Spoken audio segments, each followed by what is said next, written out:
Bonjour, je vais tenter de vous expliquer dans cette vidéo comment utiliser le binding de Silverlight pour Windows Phone 7. Nous allons pour ça créer un projet que je vais appeler Binding, composé d'une seule page. Ce sera amplement suffisant. Alors le but du jeu de ce petit projet, ça va être d'avoir en mémoire un objet de type personne, avec un nom et un prénom, et de créer l'interface graphique qui permettra de modifier ces deux informations avec un lien automatique entre les zones de saisie à l'écran et les propriétés internes de l'objet nom et prénom. C'est le binding. Donc, nous allons créer, pour commencer, une nouvelle classe que nous allons appeler personne et lui donner simplement deux propriétés en lecture et écriture, nom et prénom, de type chaîne de caractères.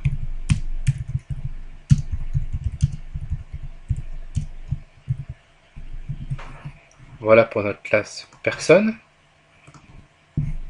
Là. Au niveau de l'interface, nous allons ajouter deux zones de saisie de type textbox, l'une pour saisir le nom et l'autre, vous l'aurez compris, pour saisir le prénom. Alors on va leur donner des noms clairs. Ça c'est le nom, et puis au niveau de leur contenu, je vide la propriété texte. Voilà. Voilà. Et puis, dans le code de l'application, je vais créer une variable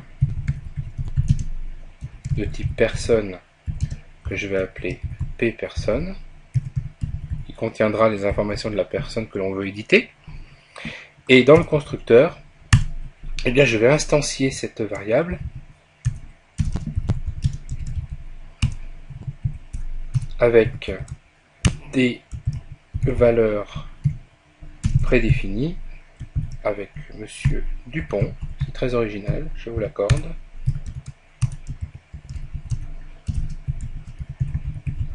Voilà, Monsieur Dupont-Louis. Et puis je vais dire au moteur de binding que je veux être lié à cet objet personne.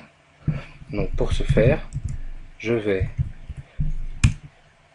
affecter cet objet pPerson au data contexte de ma page. Voilà. Maintenant, il manque encore une partie. Il faut que je dise, que j'explique à mes deux textbox de quoi ils vont se charger. La première va se charger de la propriété nom et la deuxième de la propriété prénom. Alors moi j'ai pour habitude d'aller directement dans le XAML pour écrire ce genre de choses, je trouve ça plus simple. Donc je me place sur ma première zone, sur mon premier textbox, voilà. Et puis dans la propriété texte, je vais ici, avec une syntaxe très simple, lui indiquer que cette zone de texte va être liée au nom de la personne. Donc j'ouvre une accolade, j'utilise le mot-clé binding qui m'est proposé, et puis j'écris simplement le nom de la propriété. Donc ici la propriété s'appelle nom. Et puis je vais faire la même chose, binding, avec la propriété prénom. Voilà. On va faire un essai. On va lancer l'émulateur. Voilà, je me retrouve avec mes deux zones de saisie remplies automatiquement avec les données que j'avais mises dans l'objet pPerson.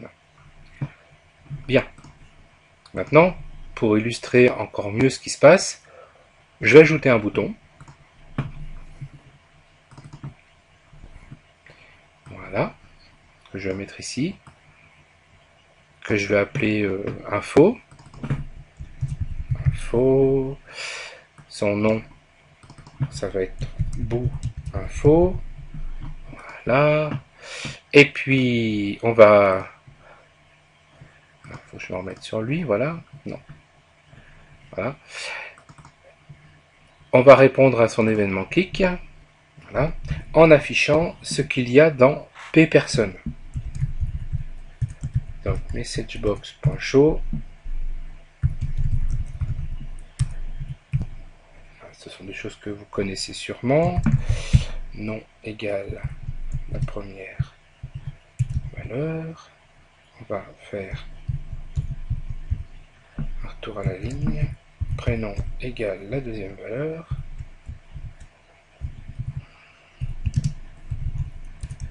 pPerson, je vais y arriver. pPerson.nom. pPerson.prénom. Voilà. Donc maintenant si je lance l'appli,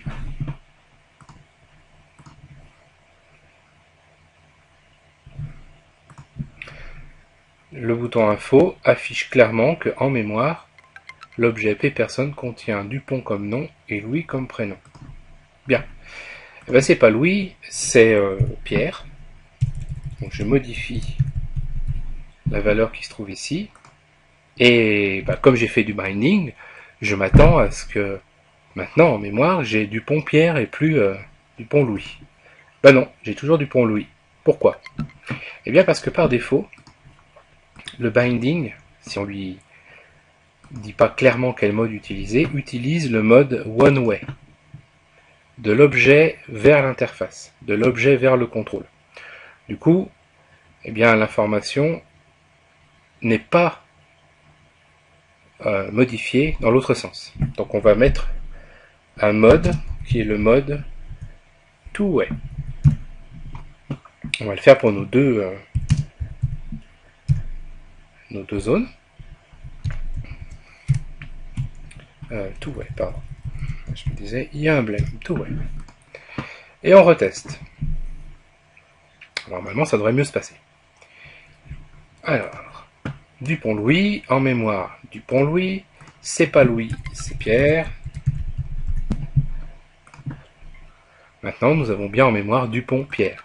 Donc les modifications, c'est pas Dupont, c'est Martin.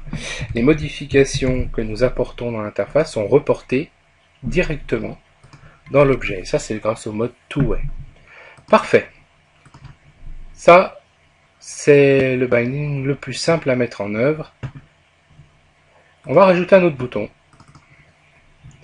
Parce qu'un cas de figure qu'on n'a pas testé, c'est la modification par programme des propriétés de mon objet pPerson. Donc on va dire modification, voilà. Son name, c'est bout modification. Et nous allons répondre à son événement clic. Et là, nous allons artificiellement, donc par programme, modifier le nom. Je vais mettre mon nom et mon prénom.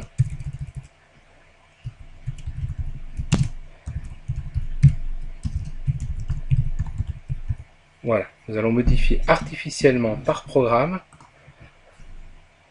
les informations qui se trouvent en mémoire. Je lance. J'ai bien Dupont Louis en mémoire, Dupont Louis à l'affichage. Je modifie Louis par Pierre comme je l'ai fait tout à l'heure. J'ai bien Dupont Pierre à l'affichage et en mémoire, donc ça marche bien. Et si par programme je modifie le contenu de la variable pPerson, je vais vérifier ce qu'il y a dedans. Sibu et Stéphane, et pourtant au niveau de l'interface, rien n'a changé. Il ne s'est rien passé. Les informations ne sont pas remontées dans les contrôles. Donc ça veut dire qu'à une partie du moteur de binding qui n'a pas fonctionné. Alors ce comportement-là est normal, puisque nous n'avons pas mis en place le mécanisme qui permet de prévenir Silverlight qu'une propriété a changé dans un objet. Et ça, c'est au niveau de l'objet qu'il faut le faire. Et c'est ce que nous allons voir dans la deuxième vidéo.